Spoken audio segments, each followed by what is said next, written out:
제게 어려운 일이 무엇이냐고 묻는다면 저는 효도하는 게 제일 어렵다 생각이 되어지고요. 두 번째는 자녀를 가르치는 것이 제일 힘들다 생각이 되어집니다. 효도하는 것이나 자녀를 가르치는 것이 어떤 모험 답안이 없는 것 같아요. 쉽다면 가장 쉬울 수 있을 것이지만 대부분의 어른들은 자녀 교육과 효도를 굉장히 어렵다라는 것에 대해서 동의하지 않겠나 생각이 되어집니다. 대학생들이 평소 부모에게 잘하지 못하는 말 중에 조사를 최근에 한 적이 있습니다. 그 중에 제일 많은 사람이 지지했던 것이 사랑합니다 라는 말을 하지 못한다라고 그래요. 고마워요, 미안해요, 나 때문에 힘들죠, 행복하게 해드릴게요, 엄마 아빠가 최고예요, 이런 말들을 못한다라고 이야기를 해요. 그리고 평소 마음과 달리 쉽게 내뱉는 말은 무엇인지 아십니까? 제가 알아서 할게요. 몰라요. 좀 옛날 이야기가 아니고 5월 2일부터 5월 4일까지 알바온에서 조사한 결과입니다. 자신의 마음을 제대로 드러나지 못하면서도 불구하고 부모님에 대한 안타까운 마음을 갖고 있는 것들이 있는데, 부모가 작게 보일 때가 언제인가 조사를 해봤더니 부모님의 얼굴에서 주름이 보일 때 그렇다라고 제일 많이 대답했고, 직장, 사업 등의 문제로 고민하거나 힘들어 하실 때, 부모님께서 편치 않으실 때라고 그들은 대답을 했습니다. 이런 대답들을 보면서 예나 지금이나 부모님을 향한 마음들은 똑같지 않겠나 생각이 되어지고, 또 반대로 조사를 하면 자녀들에게 마음 힘 갖는 대로 잘해주지 못한 것들 때문에 마음 아파하는 것이 부모님이 아닌가 생각이 되어집니다. 많은 학자들, 많은 경험했던 사람들이 어떻게 하면 효도를 잘할 수 있을까, 어떻게 하면 자식을 잘 교육시킬 수 있을까에 대한 내용을 다 나름대로의 방법을 가지고 이야기를 합니다만은 공통적으로 적용이 될 수 있는 것은 아니라 생각을 합니다. 그러나 우리에게는 꼭 맞춘 정답이 있습니다. 그것은 바로 하나님의 말씀입니다. 하나님의 말씀에 순종하는 사람만이 효도할 수 있어요. 할렐루야. 레위기 19장 3절에는 이렇게 우리들에게 명령해 주고 있습니다. 레위기 19장 3절의 말씀을 같이 읽어보도록 하겠습니다.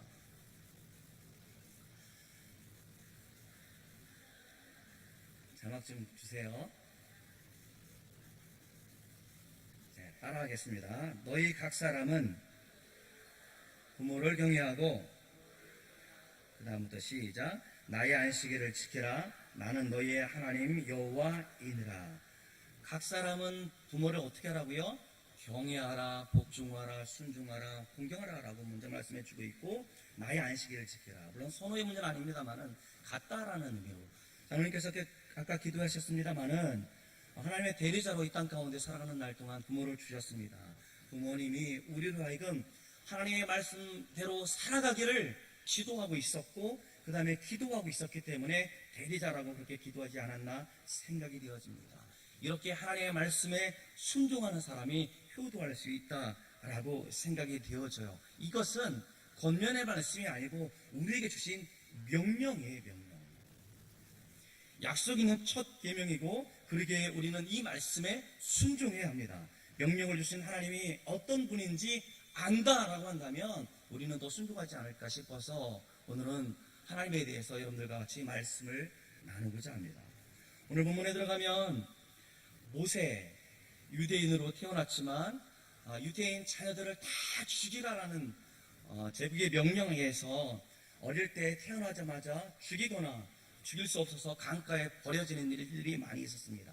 하나님의 섭리로 인해서 애굽의 공주에 의해서 왕궁에 의해서 모세는 어릴 때 자라게 되어졌고, 그 어린 아이를 가리키고 먹였던 유무가 바로 그의 친모였습니다. 이 모든 것을 볼 때 하나님의 섭리였지 않겠나 생각이 되어집니다.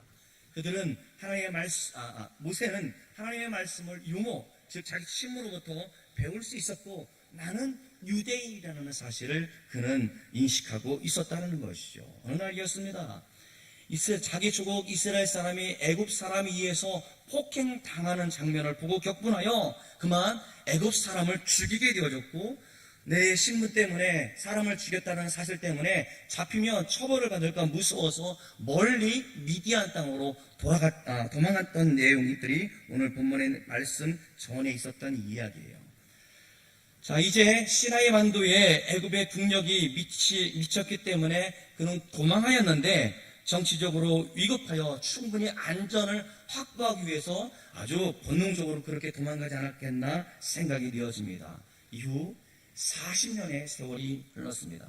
모세는 시나이 반도로 양떼를 끌고 서쪽으로 왔다라고 오늘 본문 1절에 말씀해 주고 있는데, 멀리 도망갔어요. 도망갔던 그곳에서 다시 서쪽에 왔단 말입니다.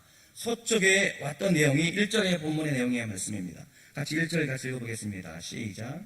모세가 그의 장인 미디안 제사장 이도르의 양떼를 치더니 그때를 광야 서쪽으로 인도하여 하나님의 산 호렙에 이르매. 지금 시내산에서 애굽은 3일 길 한 230km 정도 된다고 합니다. 지금도 에베렐 무사라는 곳은 목취지로서 굉장히 유명한 곳이고 가장 인기 있는 곳이라고 이야기를 합니다. 장인 이드로 가문의 양을 치는 모세는 이 먼 거리까지 와서 양떼들에게 좋은 목초를 먹이려고 지금 이곳에 왔습니다. 자신이 살려고 도망갔던 곳으로 다시 와서 양떼를 돌보는 목부에 돌보는 일을 하는데 전념하고 있었다는 것이요. 양떼를 먹이려고 의도하지 않았지만 지금 멀리 도망갔던 그곳에 다시 오게 되었다라는 말입니다. 저는 이것을 볼 때마다 그런 생각이 듭니다.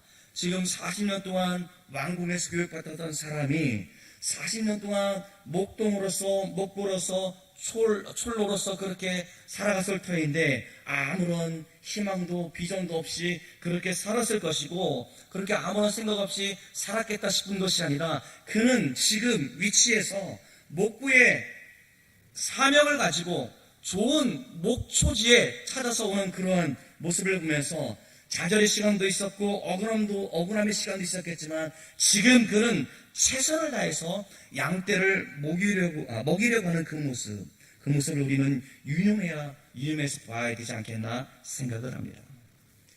중국의 공산당 등수평이라는 사람을 알 겁니다. 그는 가택연금을 10년 동안 하게 되어졌습니다. 정적 세 사람과 함께 연금을 당할 때 두 사람은 화병 때문에 죽었다라고 이야기를 해요. 그런데 이 등수평은 정적에 대한 적개심을 품지 않고 그렇게 견뎌냈다라고 그런 일화가 있습니다. 그 도시에 가면 온갖 범죄자들이 다 있지 않겠어요? 잡범들이라고 얘기하기는 좀 그렇긴 한데, 죄를 지은 많은 사람들하고 신념범, 정치범들이 많이 있는데, 정치범들하고 이 잡범들이 생활하는 게 다르다라고 이야기를 해요.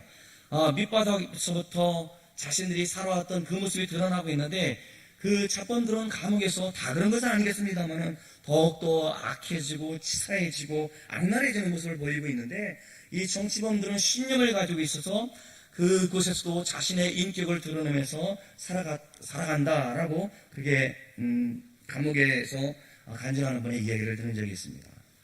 여러분 보십시오. 오늘 모세는 지금 40년 동안 광야에서 양떼를 돌보는 일을 했단 말입니다. 그런데 그 모세를 유대인 정통에서는 뭐라고 말씀해 주고 있냐면, 오늘 1절의 근거에서 하나님께서는 그를 왜 사용해 주었는지 설명해 주고 있는데, 목부로서 양떼를 먹이는 일에 있어서 최선을 다하는 정신전력하는 그 모습을 보시고 하나님께서 그를 사용하셨다, 그렇게 이야기를 합니다. 그러니까 40년 동안 그가 어떻게 살았는지에 대해서 우리는 알 수 있다는 것이죠. 그의 댐댐이가 어떤 사람이었는지, 그가 최선을 다해서 맡겨진 일을 열심히 감당했던 사람을 우리는 알 수 있다는 것이죠. 그는 믿음직한 사람이었습니다. 장인에게 인정을 받아서 그의 모든 양떼를 다 내어줄 정도로 믿었던 사람이었습니다. 생각할 때 이렇게 하나님께서는 묵묵히 작은 일에 충성하는 사람에게 하나님께서는 큰 일도 맡기신다라고 생각이 되어집니다. 여러분 40년의 시간을 어떻게 지나오는지 우리 한번 되돌아봤으면 좋겠습니다. 그전 40년은 어떤 생활을 했습니까? 왕궁에서 최고의 학문을 배웠을 것이고 최고의 교육을 받았을 것이고 많은 것을 누리며 살고 왔던 그가 이제는 쫓겨가서 범죄자처럼 광야에서 이렇게 양떼를 돌보며 살아가는 그 사람의 모습이 어땠을까? 아까도 말씀드렸습니다만 어쩌면 그 마음 가운데 좌절의 마음, 민족에는 열망이 있습니다만 어떻게 할 방법이 없어서 단절될 마음을 가지고 있지 않겠나 생각이 되어집니다. 그런데요, 생활이 타락하지 않았어요. 우리는 어떻습니까? 우리가 그런 상황 가운데 있다고 한다면 하나님의 계시가 보이지 않는다고 해서 우리는 쉽게 우리 마음대로 막 살아가고 있지는 않습니까? 우리는 주변을 원망하면서 살고 있지는 않습니까? 결박된 자처럼 억지로 일하는 모습이 우리의 모습이지 않겠습니까? 그런데 모세는 40년 동안 양치는 목보로서 충성된 것을 하나님께서는 결코 가벼이 여기지 아니하시고 그를 이스라엘 백성들을 구원하는 도구로 사용하셨다는 것을 오늘 본문을 통해서 알 수 있어요. 그렇게 하나님께 부름을 받고 하나님을 만나는 장면이 오늘 본문 가운데 나타나 있습니다. 가시떨개 나무에서 여호와의 불꽃이 일어났습니다. 뜨거운 사막에서 불이 타는 광경을 모세는 한두 번 봤을 것입니다. 그런데 이 나무가 타서 없어지는 것이 아니라 나무는 그대로 있는데 활활 타오르고 있는 것을 보았습니다. 그런데 이것 봐라, 뭐지? 이런 마음으로 그 나무를 유심히 바라보고 있을 때에 하나님께서는 그를 만나 주시고 있는 내용이 오늘 본문의 말씀이에요.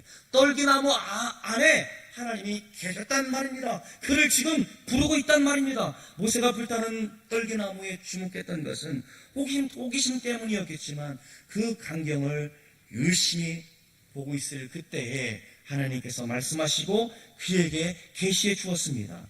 하나님의 계시를 받는 자의 마음의 자세가 이런 자세여야 되지 않겠나 생각이 되어집니다. 그 말씀에 집중하는 것, 하나님께서는 내게 말씀하시는 것에 내가 경청하겠다라는 마음을 가진 사람들 가운데 말씀하고 있구나라는 그런 생각도 되어집니다. 오늘 주목해서 볼 것은 7절부터 10절의 말씀이에요. 정리하면 하나님께서 따라해보겠습니다. 보고 듣고 알았다. 다시 한번 보고 듣고 알았다. 첫째는 내 백성의 억압과 비통함을 내가 보았다라는 것입니다. 과중한 노동이었습니다. 징세였습니다. 고통당하는 것을 보셨다. 날마다 그렇게 반복되어지는 이스라엘 백성들, 내 백성들의 고통을 내가 보았다라고 말씀해 주고 있습니다. 두 번째는 그들의 부르짖음을 들었다라고 말씀해 주고 있어요. 부르짖음과 간절한 기도 가운데 하나님께서 듣고 계셨다는 사실을 본문 가운데 알 수 있습니다. 셋째, 그들의 슬픔을 알고 있었다는 거예요. 바로에 대한 불평도 있었지만 불평할 수 없었고 과중한 노역에서 벗어날 수 없었고 감독들의 억압에도 신원할 수 없었던 것, 그 모습을 하나님께서는 아셨다라고 말씀해 주고 있어요. 애굽에서 고통받고 있는 이스라엘 사람들과 하나님께서는 함께 하셨다는 것이 오늘 본문의 내용이에요. 우리 여러분 아무리 당하는 고난이 크다고 할지라도 하나님께서는 반드시 우리와 함께 하신다는 사실을 오늘 본문을 통해서 알게 되었습니다. 오늘 본문을 통해서 정리하면 하나님께서는 어떤 분이신지 여러분들과 함께 말씀을 드리고자 합니다. 따라해 보겠습니다. 하나님은 종을 준비하신다. 40년간 모세를 광야에서 지내게 하신 분이 누구입니까? 하나님이시는 것이죠. 어느 날 그를 불러서 하나님의 도구로 종으로 삼으셨습니다. 중요한 것은 무엇입니까? 그가 능력이 있는 사람을 보시는 것이 아니라 그가 얼마나 쓸모있는 사람인 것을 보고 있다는 것입니다. 그 유용성의 핵심은 바로 무엇입니까? 전적으로 하나님을 의지하는 믿음이 있는가를 보았다라는 것입니다. 여러분 40년 동안 그가 가지고 있었던 모든 학식 다 내려놨습니다. 그가 왕궁에서 생각했던 모든 거 다 내려놨습니다. 자기가 왕의 계승자 3위인데 내가 왕이 되면 이스라엘 백성들, 내 백성들을, 우리 조국 사람들을 해방시키겠다라는 그거 내려놓게 되었습니다. 그렇게 스임새를 갖추기 위해서 하나님께서는 40년 동안이나 모세를 광야에 버려두시고 훈련시켰다는 사실을 우리는 알게 되어져요. 하나님은 지금 우리를 사용하실 때는 반드시 우리에게 능력을 갖추기를 원하시는 것이 아니라 우리가 하나님께 쓰임받을 수 있는 준비를 하도록 우리가 이건 광야 생활 가운데 내보내신다는 사실을 여러분 기억했으면 좋겠습니다. 왜? 하나님께서 쓰시기에 합당하도록 우리를 광야 같은 현실 가운데 밀어넣으시는 분이 누굽니까? 하나님이라는 사실을 알게 되어져요. 모세는 궁중에 있을 때 어땠습니까? 최고의 학식을 받았습니다. 야망이 있었습니다. 1번, 2번이 죽으면 자기가 왕이 될 수 있다라는, 제국의 왕이 될 수 있다는 야망이 그에게는 없었겠습니까? 최고의 무예를 받았을 것이고 어쩌면 돈도 많이 가졌지 않겠습니까? 그러나 그것이 하나님의 종이 되기에 필요한 것이 아니었습니다. 그에게 있어야 될 그 한 가지는 바로 무엇이었냐면 하나님께서 쓰시기에 전적으로 하나님을 의지하는 믿음이 그에게 있는가. 그러한 믿음을 갖추었던 시간이 언제입니까? 아무것도 없이 목불에서 40년 동안 살아왔던 그 시간 가운데 그렇게 준비되었다는 사실을 우리는 기억해야겠어요. 그러기에 우리가 내가 쓰임받고 싶습니다, 내가 무엇을 준비합니까, 내게 능력을 주십시오 라는 사실보다 더 중요한 것은 바로 무엇이냐면 바로 이것이에요. 우리가 배운 지식 중요하지 않습니다. 우리가 가지고 있는 물질 중요하지 않습니다. 우리가 사람과의 관계 중요하지 않습니다. 물론 중요하다고 말하는 수 있을지 모르겠습니다. 그러나 그것이 우리의 성공을 답하지 않습니다.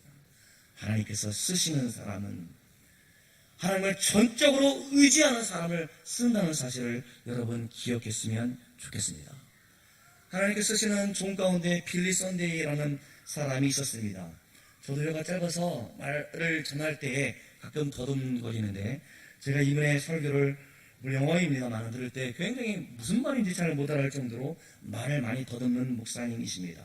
이분을 이 설교문을 이 번역을 하려고 하면 도저히 문법이 많지 않아서 해석하기 난해한 도록 이렇게 말을 구사하는 분이었습니다. 신문 기자가 이분이 얼마나 많이 글자를 틀리는지 세부대가 한 번, 두 번, 세 번 그만 포기했다라는 그런 말도 있어요. 그런데 여러분 아십니까? 이분이 미국 지성 사이에서 기독교적인 영향력을 가장 복음을 증거하는 데 있어서 영향력을 끼쳤던 한 사람이었다는 사실.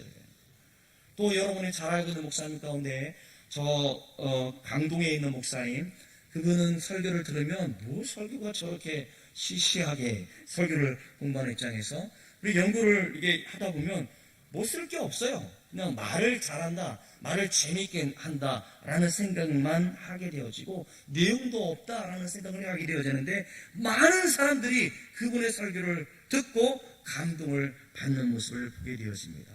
하나님께서 사용하시는 사람들의 기준은 우리의 생각과 다르다는 것을 말씀드리고 싶고요. 사람의 능력이 하나님에게는 중요하지 않습니다. 하나님 앞에 쓰임새가 있느냐가 중요한 것이었습니다. 모세가 40년 동안 광야에서 묵묵히 자기에 맡겨진 목보로서의 사명을 감당하는 것, 그것이 그에게 중요했단 말입니다. 하나님께서는 열심히 자신에게 맡겨진 그 일을 감당했던 그 모세를 들어 세워주셔서 이스라엘 백성들을 구원하기로 작정하셨다는 사실을 오늘 본문 가운데 우리는 알 수 있어요. 그는 전적으로 하나님을 의지하는 믿음의 소유자였다는 사실을 우리는 알게 되어집니다. 그래서 우리 마음 가운데도 나는 아무것도 아닙니다, 하나님께서 하십니다, 전적으로 의지하는 신앙이 저와 여러분들 가운데 있기를 주의 이름으로 축원합니다.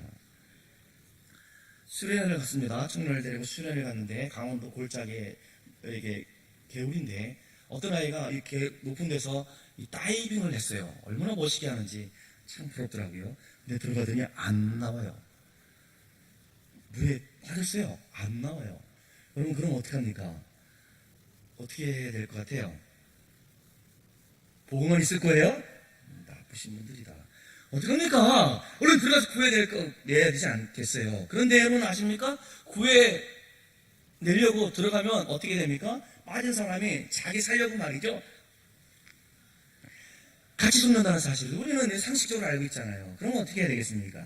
들어가자마자 냅대 주먹으로 얼굴 때리는 거예요. 완전히 반을 기절을 시켜야지 건져낼 수 있지 않겠습니까? 때렸다고 저한테 한마디도 안 합니다. 전도사님 살려주셔서 고맙습니다. 그런 경험들이 있었습니다. 제가 뭘 말씀드리냐면 우리가 여러분 지금 표정이 왜 그래요? 그 사람이 살았나 죽었나 보시고 있는데 살았다니까요. 제가 뭘 말씀드리고 싶냐면 하나님을 전적으로 의지하는 게 바로 이와 같아요. 아무것도 하면 안 돼요. 살려면 그냥 한 대 좁혀가지고 말이죠, 기절시켜서 꺼내놔야 된다는 것입니다. 우리 하나님을 전적으로 의지하는 믿음이 되어지도록 우리를 연단하시는 하나님을 오늘 본문 가운데 볼 수 있다는 말입니다.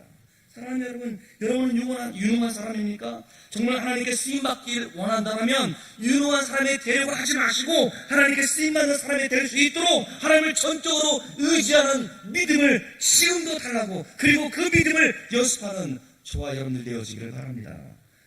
하나님은 우리에게 능력을 주시는 것이 아니고 하나님께서 능력이 되어 주셨습니다. 하나님께서 우리에게 힘을 주실 뿐만 아니라 하나님께서 우리의 힘이 되어 주셨습니다. 그 차이가 엄청나게 크다라는 사실이에요.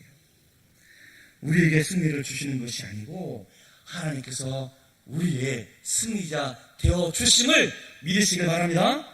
여러분, 우리는 기술을 닦고 학문을 연마해야 할 것입니다. 다 필요합니다. 이 소양도 쌓아야 합니다. 그러나 그러한 것들이 하나님 앞에서 나로 하여금 쓰임받는 자격이 된다라고 생각하시면 안 되고, 본질적인 것은 그 조건이 있어야 되는데 그 조건이 바로 무엇인가? 하나님을 전적으로 의지하라고 오늘 본문은 하나님께서는 그런 사람을 쓰신다라고 말씀해 주고 있습니다.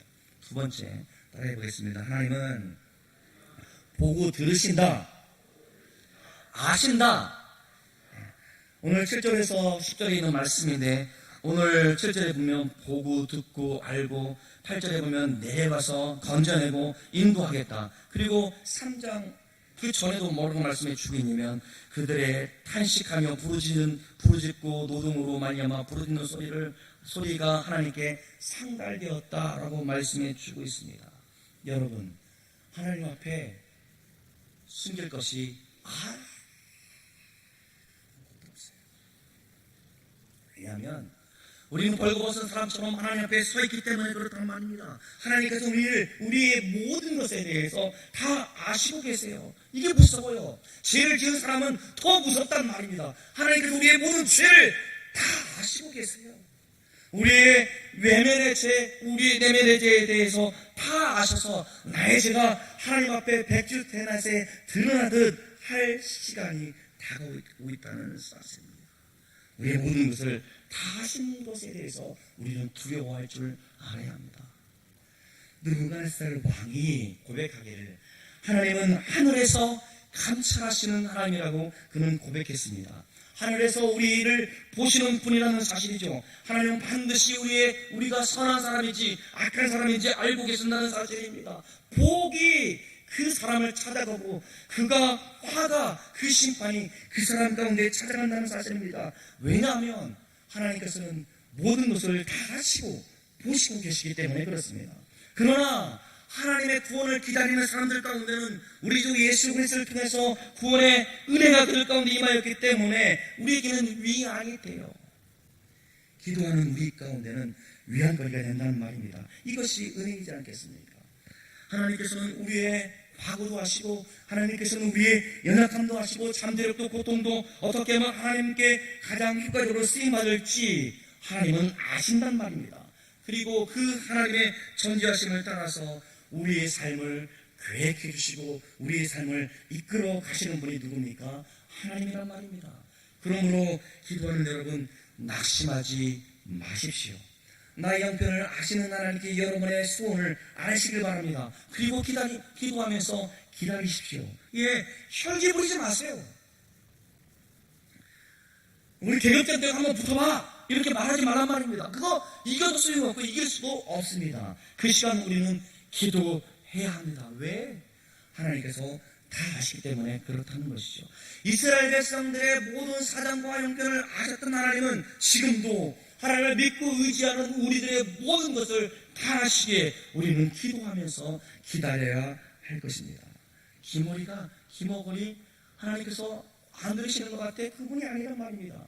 시편 96편에는 귀를 지으신 분이 누구냐라고 말씀하고 있어요. 내가 기도하는 것이 하나님께 들리지 않는다라고 생각하는 것은 우리의 불신앙이에요. 아니에요. 하나님께서는 우리의 모든 것을 다 아시고 들으시고 계신다는 사실에 말씀을 따라 사는 여러분들이요, 하나님께서 다 알고 계신다는 사실에 용기를 내시기를 간절히 바랍니다.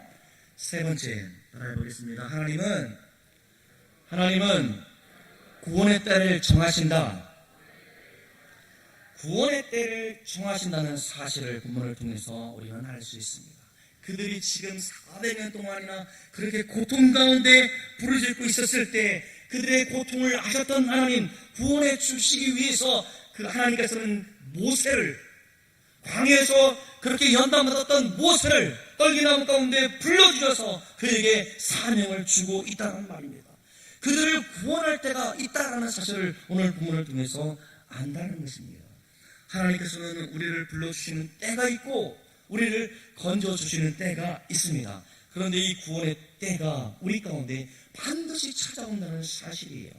우리의 육신의 장막이 무너질 날이 있단 말입니다. 우리가 죽을 날이 있단 말입니다. 우리가 이 사람 끝날 날이 있단 말입니다. 그때 우리의 육신의 구원을 받을 날이 우리 가운데 예비되어져 있다는 것이죠. 육체의 부활이 이루어질 때가 있다는 말입니다. 그 날을 믿고 우리는 우리의 몸이 새롭게 부활할 그 날을 기다리면서 맡겨진 사명을 감당할 수 있어야 돼요. 하나님이 정하신 부활의 때가 우리 각 사람 가운데 주어져 있단 말입니다. 그래서 우리는 이 땅 가운데 머물러 있지만 이 땅에 있는 것을 소중히 여기지 않고 살아가는 것이 아니라 영원한 하나님 나라에서 살 소망을 가지고 사는 사람들이란 말입니다. 눈에 보이는 세상을 위해서 살아가는 사람들이 아니라 부활한 다음에 하나님과 함께 영원한 생명 가운데 있을 소망을 가지고 살아가는 사람들입니다. 구원의 때가 정해져 있기 때문에 그래요. 반드시 천하만민이 부활할 때가 있을 것이고 정한 대로 상을 받을 때가 있다는 말입니다. 그때까지 믿음으로 견뎌낼 수 있는 저와 여러분들 되시기를 간절히 바랍니다. 우리 8절에 보니까 뭐라고 말씀해 주고 있냐면 내가 내려와서 저들을 인도하여 내리라 라고 말씀해 주고 있는데 주님께서 강림하실 때가 있다는 사실을 우리 가운데 말씀해 주고 있어요. 우리를 다시 살리시겠다는 말씀이에요. 그들과 함께 하나님의 나라에 들어가겠다는 말씀입니다. 그러기에 여러분 우리는 그날을 기다리면서 오늘 믿음으로 잘 살아낼 수 있기를 주의 이름으로 간절히 바랍니다. 여러분 우리는 전부 다 육체의 한계를 가지고 있는 사람이에요. 저도에도 말씀드렸습니다만 효도하는 것 어렵고 자녀들을 교육하는 건 많이 어렵습니다. 사람이기 때문에 때로는 완전하지 못해서 그렇습니다. 그런데 여러분 제 마음 가운데 아버지께서를 사랑하신 그 사랑의 모습이 기억납니다. 어머니께서 날마다 위에서 기도했던 것 잊지 않고 있단 말입니다. 내가 이 땅 가운데 살아가는 날 동안 그 내 기억 가운데 소멸되지 않고 있다라는 말이에요. 그러나 이 땅 가운데 때로는 우리가 잘 해드리고 싶습니다만 그렇지 못할 때가 있고 육신의 수욕을 따라서 나를 돌보는 일들 가운데 먼저 하다 보니 부모를 잃어버릴 때가 있다는 말입니다. 사람의 육체의 수욕 가운데 살아가기 때문에 그래요. 그러나 여러분 이 육체의 수욕, 정욕이 우리 몸 가운데 떠나갈 날이 있어요. 가끔 신문에 보면 어떤 어부가 나이 70 먹은 할아버지가 그만 그 배 타고 바다 낚시 왔던 두 처녀를 죽였다라고 기사가 나온 적이 있는데 원인이 무엇입니까? 정욕 때문에 처녀들을 겁탈하고 죽여서 바다에 던진 사건이 매스컴에 나왔습니다. 70이 넘어도 정욕이 죽지 않아요. 그런데 우리가 다 이처럼 육체의 수욕의 노예들처럼 불같은 시험이 우리 가운데 있다는 말입니다. 자칫하면 넘어지게 되어지고 큰일 나게 되어집니다. 이스라엘 민족이 400년 동안 노예 생활을 했던 한 후에 그들이 구원받았던 것처럼 우리 육신의 장막이 무너질 날 육체의 종용 안에서 벗어갈 때까지 우리는 싸워야 된다는 것이죠. 우리는 그 싸움 가운데 부단해야 된다는 것입니다. 그 도전을 받아야 된다는 것입니다. 열심히 믿음으로 살아내야 된다는 것입니다. 그게 힘들고 어려울지라도 그렇게 해야 된다는 것입니다. 그러나 여러분 기억하십시오. 구원의 때가 반드시 우리 가운데 주어진다는 사실. 이 정죄의 밤은 지나가고 양자의 영광에 들어갈 때가 우리 가운데 주어져 있다는 사실을 그때까지 여러분 선한 믿음의 싸움을 잘 하실 수 있기를 간절히 소망합니다. 그 싸움이 얼마나 힘든지 아세요? 믿음을 지키는 것이 얼마나 고통스러운지 여러분 아십니까? 어쩌면 슬프기도 하고 어쩌면 때로는 사랑하는 사람을 잃어버리는 아픔이 있을 것이고 어쩌면 인생이 비틀거릴 때가 있을 것입니다.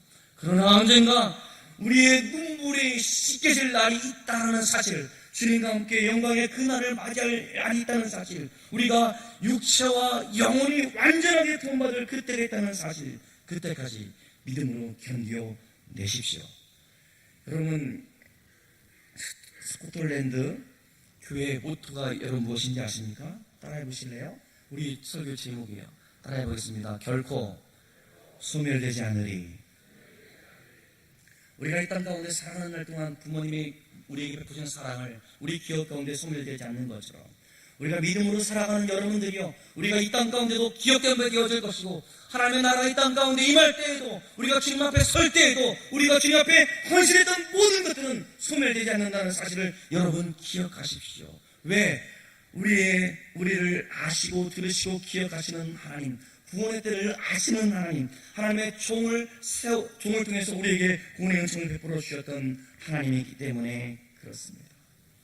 믿음의 부모로서 하나님의 일꾼이라는 사실을 우리는 기억하면서, 우리 자녀된 우리들은 우리 부모님께 감사할 이유가 무엇이겠습니까? 우리에게 믿음을 심어주어서 바르게 믿음 생활할 수 있도록 교육시켜 주어서 그것이 이 땅 가운데 사라지지 않는 것처럼, 주님의 몸된 교회를 위해서 헌신하셨던 여러분들은 결코 소멸되지 않고 주님의 심판대 앞에 드러날 것을 기대하면서 오늘도 부단히 맡겨진 사명을 위해서 힘있게 달려가시는 저와 여러분들 되어지기를 간절히 소망합니다. 기도하겠습니다. 하나님, 어버이 주를 맞이해서 우리 부모님들이 우리의 믿음을 위해서, 우리의 신앙을 위해서, 우리가 하나님께 쓰임받는 종이 되기 위해서 얼마나 많은 시간 기도했는지 다시 한번 생각하게 되었습니다. 이 땅 가운데